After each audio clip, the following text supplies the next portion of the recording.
surah At-Takwir ini dia ada 29 ayat kan, dan kita akan buat tadabbur lah ayat 1 hingga 14, yang mana ayat 1 hingga 14 ini dipecahkan kepada dua. Okey, dalam ayat 1 hingga 14 ada menceritakan mengenai 6 perkara sebelum dan 6 perkara selepas. Okey, berkenaan dengan hari kiamat.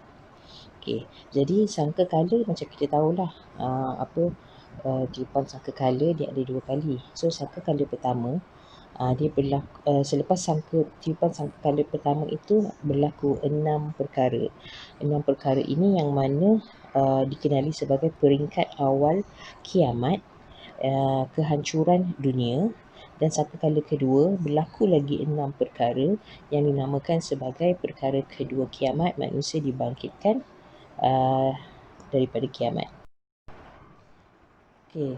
So Rasulullah berkata, barang siapa yang ingin memandang hari kiamat seakan-akan dia menyaksikannya dengan mata kepala sendiri, hendaklah dia membaca surah At-Takwir, Al-Infitar dan Al-Insyiqaq. Okay. Yang kita pun dah tahu dah sebelum ni, dalam Syama'il Muhammadiyah, Nabi beruban disebabkan dia memikirkan surah Hud. Surah Hud kita dah buat tadabbur sebelum ini, dan salah satu surah lain adalah surah At-Takwir. So surah At-Takwir ni menceritakan berkenaan dengan hari kiamat, bagaimana walaupun belum berlaku hari kiamat tetapi surah At-Takwir ni telah menceritakan bagaimana berlaku hari kiamat. So kita pun boleh membayangkanlah bagaimana berlakunya hari kiamat itu. Okey. Selepas tiupan sangkakala 1 ada 6 perkara berlaku. Jadi yang pertama, iza syamsu kuwirat, bila matahari itu diliputi ataupun diselubungi, seperti mana kepala diselubungi dengan serban.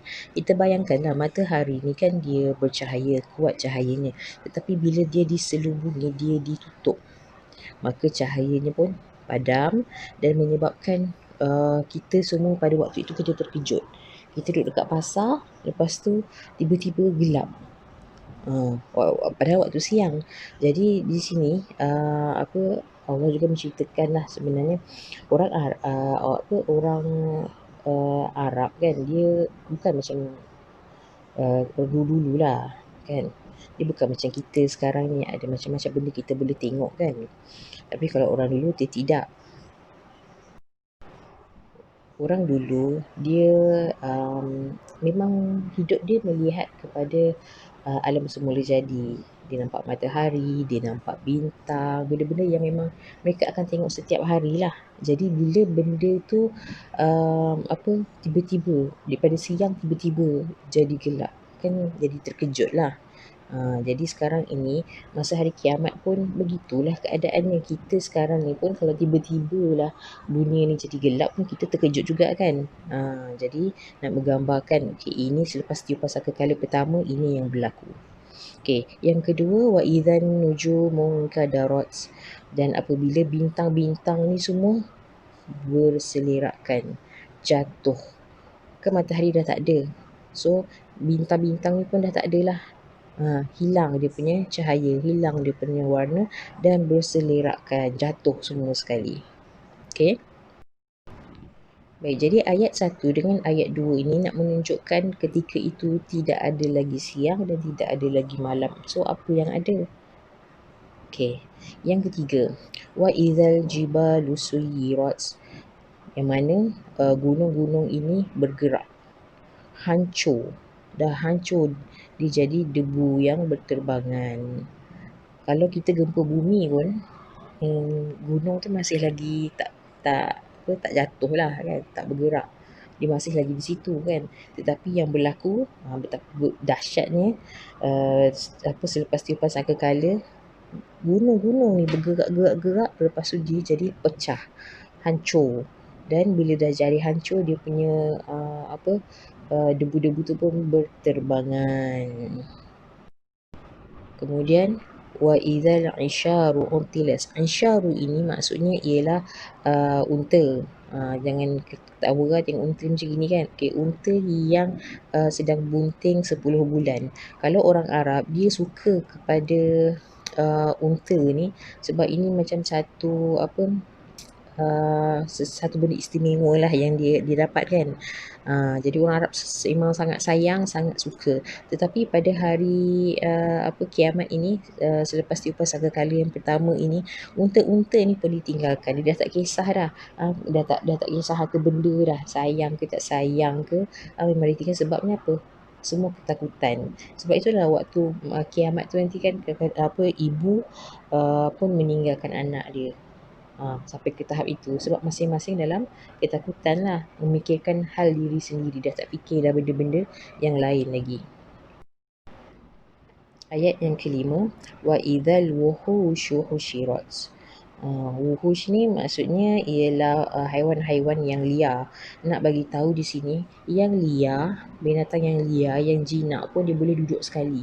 Kalau ikutkan kan macam kalau binatang buas duduk dengan kawan-kawan dia je kan. Dia tak campur dengan binatang yang jinak kan. Jadi termasuk juga manusia, semua duduk satu duduk sekali lah. Dah tak kisah dah masa tu. Kita dah, sebab kita apa? Sebab kita dah risau sangat dah kan.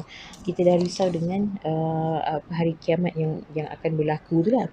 Jadi kita dah tak kisah ke haiwan liar ke apa ke, haiwan jinak pun dah tak kisah dah. Sebab masing-masing takut, haiwan pun takut. Betapa dahsyatnya ketika itu.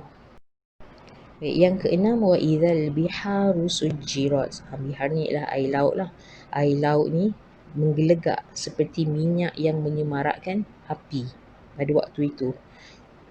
Air laut, kalau kita tengok air laut kan dia berwarna biru. Dia macam tenang je lah kan, yang biasa kita tengok. Tetapi ketika ini menggelegak macam minyak, yang menyemarakkan api. Macam minyak yang memang tengah panas tu. Ketika hari kiamat begitulah jadinya. Sebab ada yang mengatakan dia jadi begitu sebab dekat dalam bumi ni kan ada macam larva lah. Jadi dia hasil daripada itulah menyebabkan dia menjadi menggelegak-gelegak, panas. Okey. Jadi sekarang ni kita dah tahu. Okey, sangka kala pertama ada 6 perkara berlaku. Apa dia 6 perkara?